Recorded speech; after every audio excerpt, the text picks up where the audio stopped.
You are listening to Making Contact. I'm Andrew Stelzer.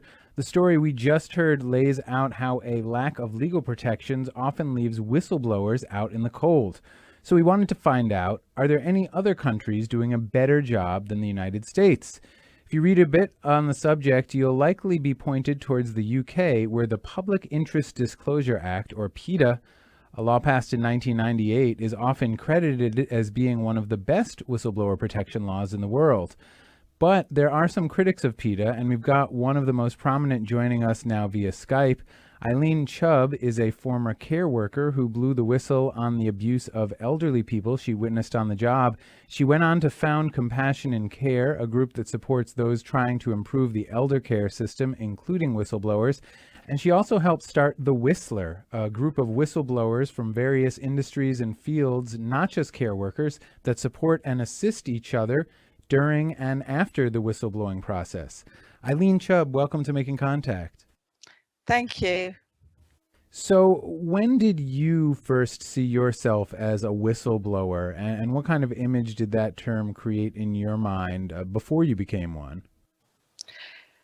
I didn't even know what the term whistleblower meant. I had no idea. Going back, I was totally naive. I just saw wrongdoing and reported it, thinking that that was the right thing to do and that my company would be pleased. And what did you see? Even now, I find it difficult to speak about it. I saw people stripped of every single human right, tortured for pleasure, starved, left with bed sores to the bone, drugged on antipsychotic medication to the point where they were in comas. Illegal drugs were stockpiled, dead people's drugs weren't returned to pharmacy. Everything that you can take from a human being and every way you can hurt a human being, I saw happen. There was actually 7 of us in all. I didn't know that at the time. We were all going to management, senior management, and we were all told not to speak to anyone else. We didn't know anything about PETA at that point because it never occurred to us that we'd done something wrong or that we would suffer because, you know, we tried to protect the people that we looked after, and those people were like our family. So we had no choice but to try to protect them. I went to social services, and that's the first time I heard the word PETA and whistleblower, and that you should be protected. What happened was we were subjected to a level of hatred and harassment because they found out we were the whistleblowers, because obviously we'd reported internally. They called us the perfect whistleblowers because we'd actually, without knowing it, done everything that PETA would have required. It wasn't enough. It wasn't enough to protect us, and it wasn't even enough to stop the abuse because it continued in that care home 4 years after we were forced out of the job. And so what does PETA say, especially for our American listeners, many of whom have never heard of this? What does PETA say, and how did it specifically fall short in your case? Not only in my case, because I deal with hundreds of whistleblowers. The first thing that went wrong was it actually identifies whistleblowers. It allows for you to go to a prescribed regulator to report wrongdoing, but you have to jump higher hurdles to do that. It prefers for you to go to your employer. Now, if you go to your employer and report your concerns and nothing is done, and this happens in many cases, the whistleblower is then left with the choice of should they go outside, and if they do, they'll know it's them. Their employer will know it's them because they've already gone to their employer. The second thing where PETA fails is most whistleblowers, we had no money. PETA requires a whistleblower to save up before reporting wrongdoing and losing your job. 90% of whistleblowers that come to us have not even got money for food, never mind lawyers. So I've seen people sitting in their house wearing a coat because they have no money for gas or heating, no money for food. And that's bad enough if people have fallen on hard times. But these people are in this position because they did the right thing. PETA is probably worse than no law because people think they're protected, but the reality is that PETA slaps you in the face for good measure.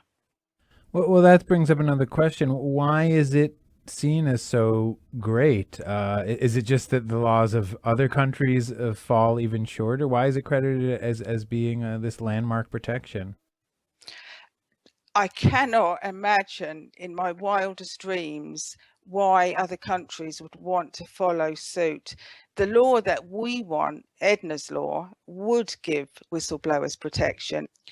Edna's law would make it a criminal offence to not act on the genuine concerns of a whistleblower.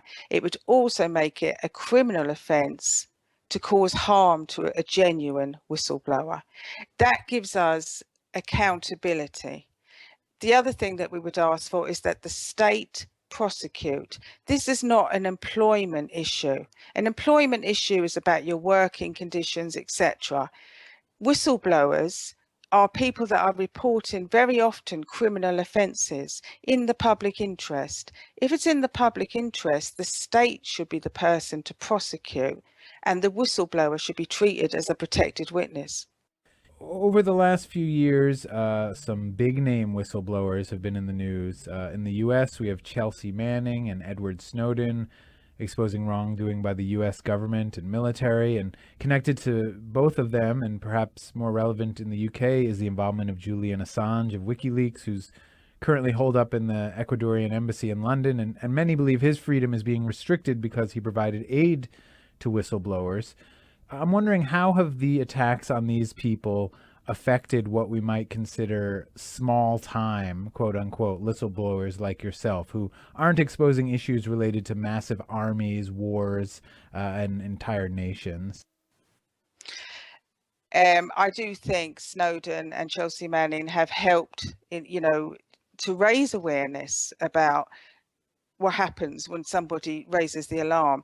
And the mad thing is that it can be whatever background and however big or small the wrongdoing, the whistleblower is the person who's crucified for speaking out.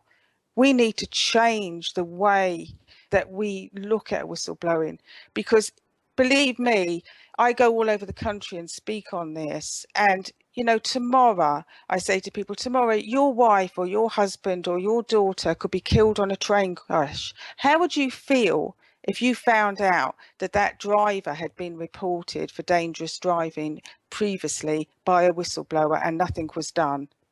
You would be outraged. Well, every day we leave our homes and our lives could be in the hands of a whistleblower. So I'd ask people to support whistleblowers and to think about, the culture that we have about exposing wrongdoing. The thing is, we call whistleblowers snitches. The big expression here at the moment for whistleblowers is loose lips sink ships. Well, actually, loose lips are the very opposite of what sinks ships. And what about on the side of the companies or institutions? The increased awareness about whistleblowers, has this changed the way these institutions react? Are they more defensive? Are they quicker to actually fix issues because they know otherwise they might become public and it could become a big issue? I think the balance of power at the moment is in favour of the employer or the wrongdoer, and it's not in favour of the whistleblower. So there's a great deal of complacency in big companies that they cannot be touched because there's so many PETA cases gone through, like ours, where it actually told us in our verdict, in writing, that we had not sufficiently considered the consequences to ourselves before we reported the disclosures. That is like saying we were wrong to report the abuse that we saw. So those are the kinds of judgments that are coming through PETA. And if PETA is the best in the world, then all I can say is God help the rest of the world. Eileen Chubb is founder of Compassion in Care, a group that supports those that, like herself, are trying to expose and end the abuse of elders in the care system. And she also works with The Whistler. You can find links to those organizations and other resources on our website, radioproject.org. Eileen, thanks so much for your time. Thank you. Thank you.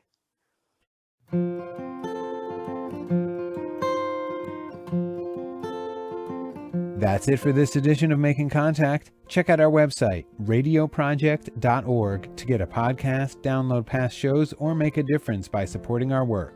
Like us on Facebook and follow us on Twitter. Our handle is making_contact. I'm Andrew Stelzer. Thanks for listening to Making Contact.